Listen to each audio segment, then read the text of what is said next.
একটু পরেই তো আবার হাবুলকে নিয়ে যেতে পরেশ ঠাকুরপো চলে আসবে। তখন যদি আমার ছেলেটা ওদের দেখে ফেলে তাহলে তো ও আবার বায়না করবে ওদের সাথে যাওয়ার জন্য। মা না, ওকে এখন বাড়িতে রাখলে চলবে না। আমি বরং ওকে বাইরে কোথাও পাঠিয়ে দিই। খোকা, এই খোকা, কোথায় রে তুই? বলো মা, কেন ডাকছিলে? শোন না, তুই আমার একটা কাজ করে দিবি বাবা। কি কাজ বলো না। তুই সামনের মুদি দোকান থেকে একটু ময়দা নিয়ে আসবি। ঠিক আছে, যাচ্ছি।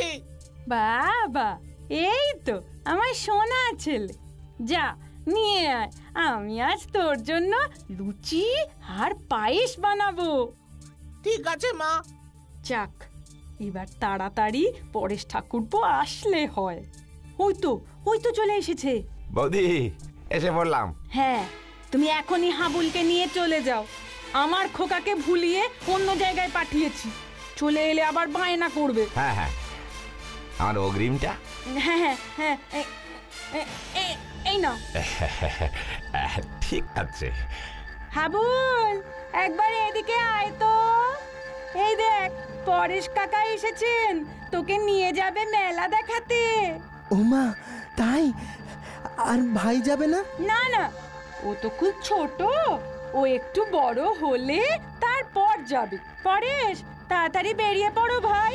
হ্যাঁ বৌদি, আসছি। চলো হাবুল বাবু। মা, এলাম।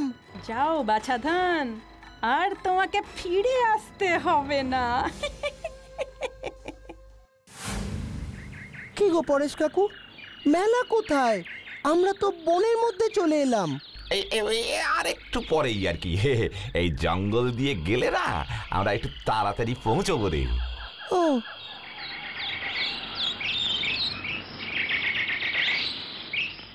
ও পরেশ কাকু, আমি যে আর হাঁটতে পারছি না। মেলা কত দূর গো, খুব খিদে পেয়েছে। আরে একটুখানি চল, ওই একটু দূরেই একটা কুটির আছে বুঝলি, ওখানে একটা বুড়ি মা আছে, তার কাছে না হয় কিছু একটা খেয়ে নিবি। ওই যে কুটিরটা দেখতে পাচ্ছিস, হ্যাঁ যা, ওখানে গিয়ে জল খেয়ে আয়। আমি এখানটিতে দাঁড়িয়ে আছি, কেমন? তুমিও চলো না আমার সাথে। না না না না না, আমি যাব না, তুই যা। আর শোন, এখন থেকে তুই ওই কুটিরেই থাকবি, গায়ে ফেরার চেষ্টা করবি না। আজকের পর তুই তো আর এই পৃথিবীতেই থাকবি না। গায়ে ফেরা তো দূরের কথা, ওই ডাইনি বুড়ির হাতে পড়লে আর আস্ত থাকবি না। এই শোন, আমি চললাম, তুই তাহলে চলে যা। হ্যাঁ, এটাই তোর মায়ের হুকুম, বুঝলি?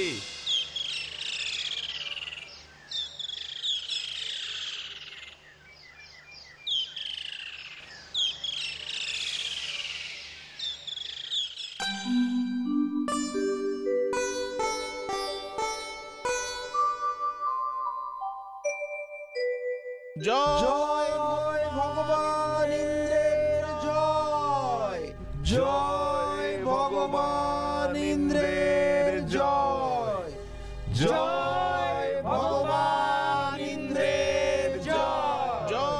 মাতা মাতা, বাইরে যেন কাদের একটা কথা শুনতে পাচ্ছি মনে হচ্ছে, দেখি তো। এ কি, এ আমি কি দেখছি? এত লোক এত সকাল সকাল রাস্তা পরিষ্কার করছে, সাজাচ্ছে। আজ কি কোনো বিশেষ দিন? আজ কি তাহলে এখানে কোনো অনুষ্ঠান হবে? না, আমি তো জানি না। আমাকে এখনই এর উত্তর জানতে হবে। এই, এদিকটা ভালো করে পরিষ্কার করতে হবে। এসো এসো, এদিকে এসো। আহা, বাগানে এই বাতিটা কে বসালো? আরে তোমরা ভালো করে সাজাও, মন লাগিয়ে সাজাও। আরে এই যে আমাদের প্রাণের উৎসব, বড় আনন্দের দিন আজ। সবাই আরো ভালো থাকতে পারবে, আজ যে বড়ই আনন্দের দিন। পিতা পিতা, আরে আরে গোপাল বাবা যে, কখন ঘুম থেকে উঠলে বাবা? এইমাত্র ঘুম থেকে উঠলাম পিতা, কিন্তু এসব কি হচ্ছে গো? ওরে আমার সোনা গোপাল, আজ যে আমাদের বড়ই খুশির দিন রে। কেন পিতা? ওরে, আজ যে আমরা ভগবান ইন্দ্রের পুজো করব রে। ভগবান ইন্দ্র? কেন পিতা?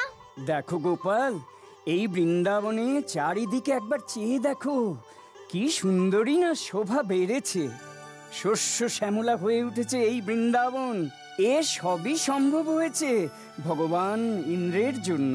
ভগবান ইন্দ্র কেন? দেখো বাবা গোপাল, ভগবান ইন্দ্র হলেন বৃষ্টির দেবতা।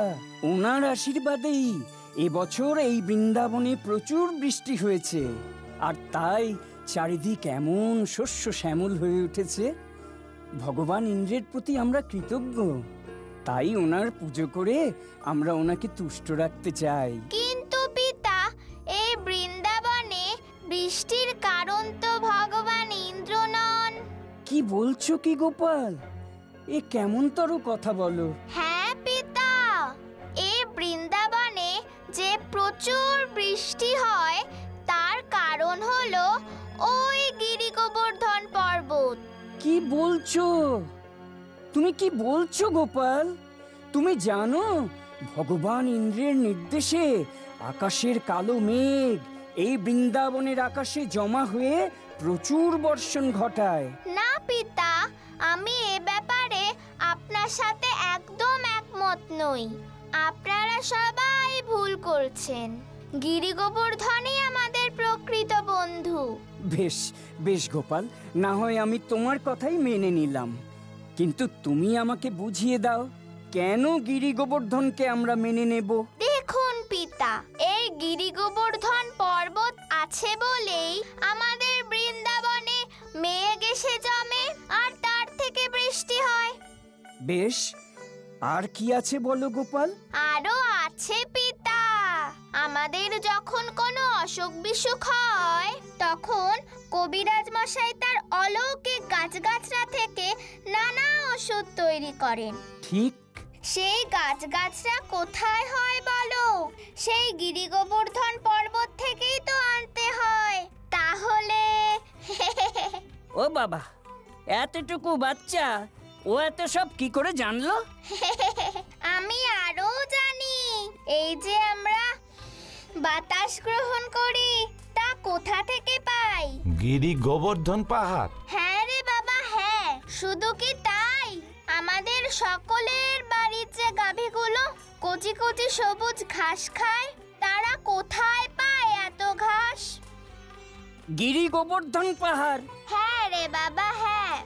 আমরা গিরি গোবর্ধন পাহাড়ে গরু চড়াতে নিয়ে যাই, আর সেখানে কচি ঘাস খেয়ে আমাদের গরুগুলো বেড়ে ওঠে না?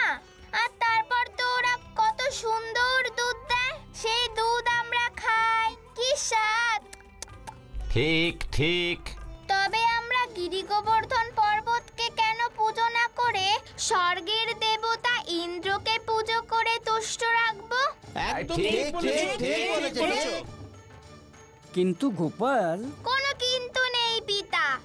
আমরা আমাদের চোখের সামনে যে ভগবান আছে তাকে দেখতে পাই না, অথচ যে ভগবান আমাদের ধরাছোঁয়ার মধ্যে নেই আমরা তাকে নিয়ে ব্যস্ত হয়ে পড়ি।